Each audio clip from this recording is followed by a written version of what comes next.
I should say at this point for everyone listening that both Terry and I have somewhat of a background with media. You know, I came from a visual arts and master of film perspective. Terry working on Lunatics, which is an actual TV series, web TV series. Yeah, web series. Yeah. Web series. It will be. I mean, we're still working on a pilot, so. Mm-hmm. It absolutely. But yeah, and I guess from that, just drawing on that, I can say there are some issues with the video in terms of just the technical editing. That's very distracting. That we have overlapping audio fading in and fading out, and to me, in some places, it became very difficult even to understand what was being said.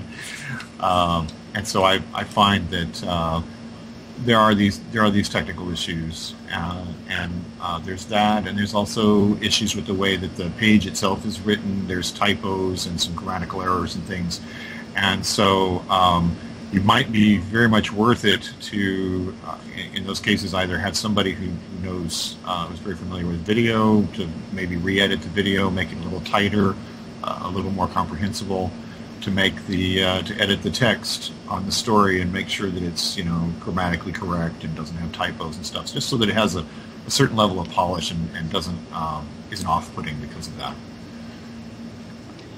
Yeah, I'd just like to add that particularly with that overlapping audio, which is one of the things I picked up on as well, that it's particularly an issue when the audio that's overlapping is actually speech, where you can hear two different lots of speech going over the top of each other, because the brain's trying to make sense of two different things being said to it at the same time, and that just gets confusing and disorientating really fast. and the thing about those things, the typos and the editing things, those are both actually, certainly those are things that are easy to fix. Those are things you can go into a video editor and just space that out and do that.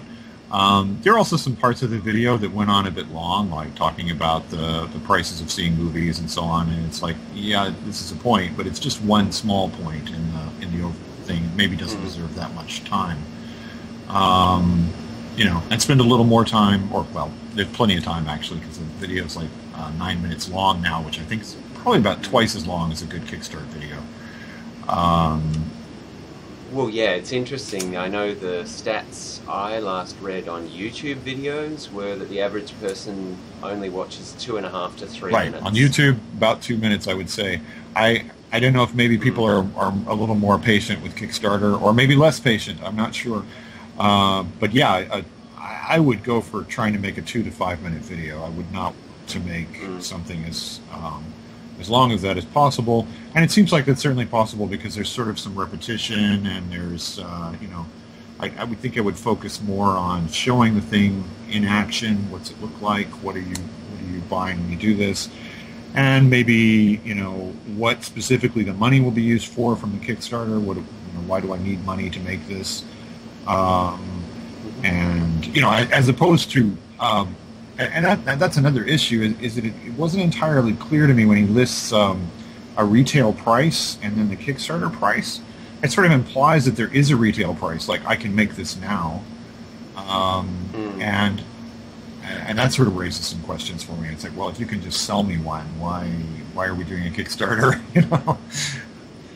Well, yeah, I think the whole spirit of Kickstarter is very much to help bring something new into the world that otherwise wouldn't exist.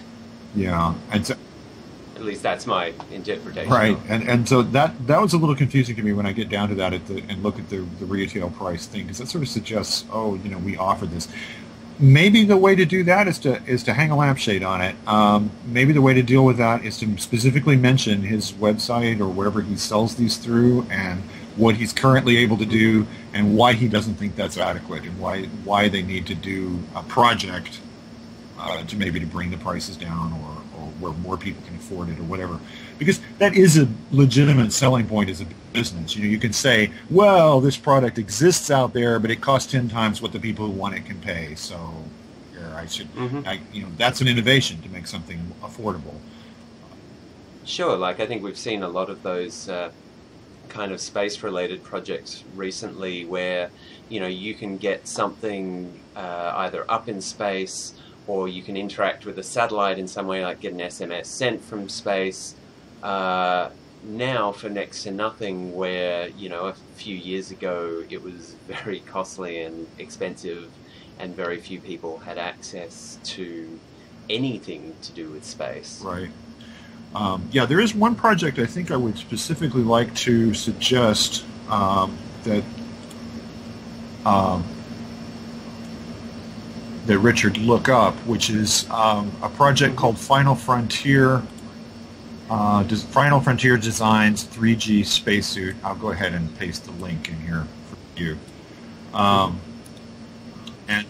And we'll paste that down below for everyone watching. And this is an interesting project because I find that in many ways it's a successful project that compares favorably to what he's trying to do. The amount of money being raised is similar, the number of backers, the kind of complexity of what he's making. That this is an expensive product, and it takes a significant amount of capital to put it all together. And he's done kind of a similar thing here where there are rewards that are basically just prestige rewards. I mean, I personally bought into it and got a patch, But when you get to the actual, like getting an actual suit, we're looking at thousands of dollars in this case. But the idea here, and part of the reason I'm sure this got funded, is because this is a really unique thing, a privately available spacesuit. That's really a new thing. And so that's a major innovative project, and I think that's probably a big attraction there. Of course, even here, the issue is really price, right? Because you can actually go to, I forget the name of the company, ILC or something, anyway, the people who make spacesuits for the space shuttle, and you can spend several $1 million and buy a spacesuit. It's possible. But this guy's making them for like $10,000. So the real innovation actually is price here. So in many ways they're comparable to what he's trying to do. And if he can sort of make it fit that mental model, say, there's this thing out here. I mean, in one sense he's sort of approaching that because he talks about the drive-in movie theater. He's trying to sort of imitate that experience. Yeah, I actually thought that other than being a bit too long, that was actually a fairly good concept. Yeah.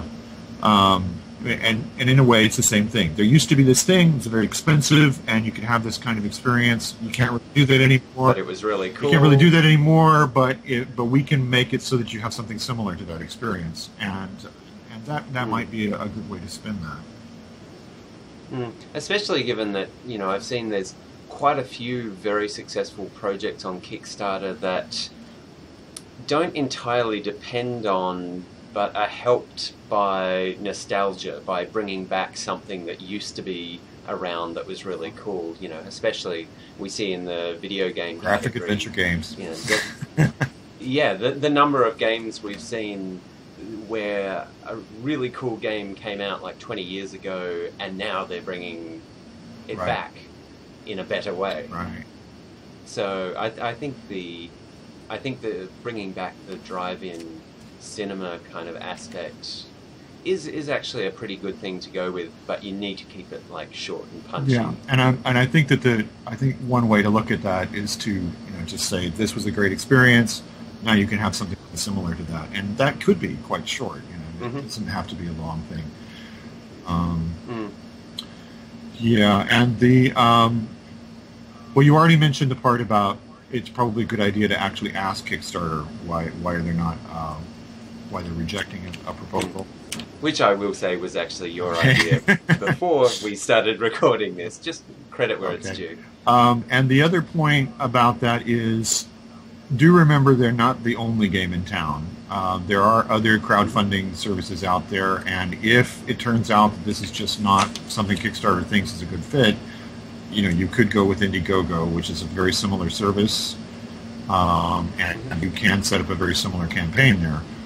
They're not as well known, and that's certainly a reason to want to be on Kickstarter. But